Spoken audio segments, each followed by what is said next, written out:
You survived what tried to destroy you. Now you're stuck, trying to figure it out. Who the hell are you without all the chaos? And this episode is not about the pain that you've went through. It's about the strange silence after the pain.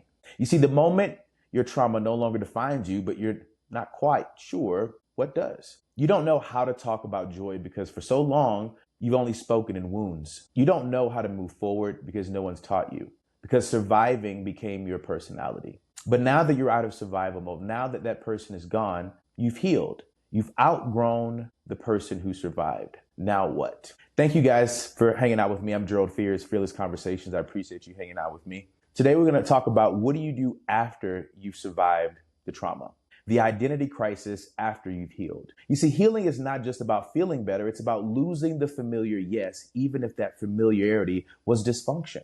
When you no longer are motivated by survival, fear, or heartbreak, you feel somewhat naked, right?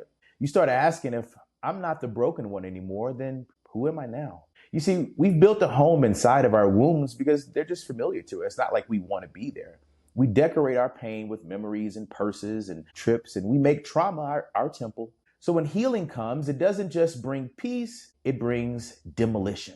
You see, the comfort of chaos, let's just be honest, it's familiar, but we still don't like it, right? Survival gives you a purpose. It makes you feel alive, right? Every day was a battle and every relationship was a war and every achievement was met with rebellion. But when the war ends, when the warrior doesn't have to fight anymore, then who are you? Who are you without the pain, without the story, without the trauma? Healing is the death of who you were. And the most people fear that, right? They love the noise because the silence reveals the truth. They don't know who they are without the fight. Rewriting your identity is going to take some time, but you can do it. You may need help. You may need a coach like myself. You have to stop asking, what have I been through? And start asking, what am I here to build now? Now that I don't have to do this anymore, now that I'm not struggling in this chaos, what brings peace, not chaos, right? What serves your future, not your survival? So we're going to have you take some action steps today, some real live stuff. Who am I becoming now that I am no longer this broken person? It's time to start exploring without the pressure to label yourself. Let joy be free in your life.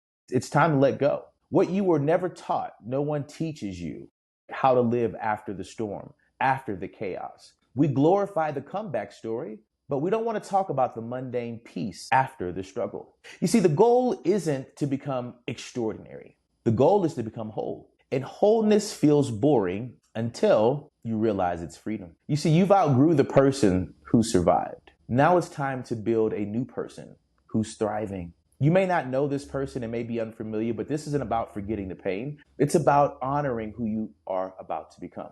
It's about not being addicted to who you used to be. You don't owe your past identity anything. You owe your future for who you're going to become. This next season is not about survival. It's about strategy. It's about alignment and legacy. Let peace be your new personality. I know peace is unfamiliar because you're so used to living in chaos. I get that.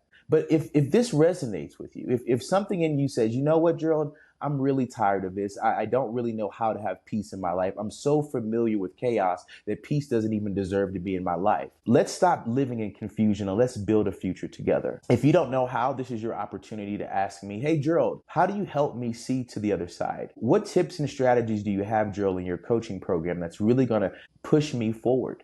Gerald, are you able to teach me how to get past my old identity? Are you able to help me deep dive into this new person that I say I want to be? Or are you going to be stubborn and resilient and resistant against the person who you say you want to be? I know your trauma is familiar. I know your pain feels good, even though you say you don't like it. But it's time for you to walk in peace and explore the uncomfortable truth that you don't have to live in trauma anymore. You can live a life full of peace, full of harmony, full of love. You don't have to feel abandonment or fear. You can be healed in this moment if you choose to. But just remember, your best thinking has gotten you this far. And if you want to go far, you may have to take somebody with you. There's an old saying. They say, if you want to go fast, go by yourself. But if you want to go far, you're going to have to take somebody with you. I don't know who you're taking on your journey to this next level in your life. But if it's not somebody who's been there, done that, that has the tools, the strategies and techniques. You see, I was a financial advisor for about 3 to 4 years. I've worked with top athletes, professional tennis. I've also certified in yoga and mindfulness. I have the tools. I've slept in my car. I've had my bank account on zero. My whole family has passed away. There's nobody left but me, my sister, and my father. I don't know if you're struggling with something, but I've been there. I've done that, and I've came to the other side. My job, my mission in life, may God help me, is to help others cross over into the river of change and to see what's possible for their lives on the other side. If this message resonates with you, if you're tired of living in your trauma and your chaos, if you're ready to get a new identity, if you're ready to start living in the emotions of your future and feeling what your future would feel like, reach out to me. You can go to geraldfears.com, book a one-on-one session with me. You can keep listening to my podcast on YouTube, Spotify, Apple, and continue to dive in. But if you're ready for serious change, if you're ready for action right now, right, immediate, reach out to me and say, Gerald, I want coaching. Gerald, I want to work with you. I'm tired of trying to figure this out by myself. I've gone as far as I can go. Damn it, I need help. If that's you, share this message with somebody who needs to hear it. If that's you, call me, email me, text me. How can I help? That's my job. It's my full-time job, actually. How can I help? I want to help you. Somebody helped me. Yeah.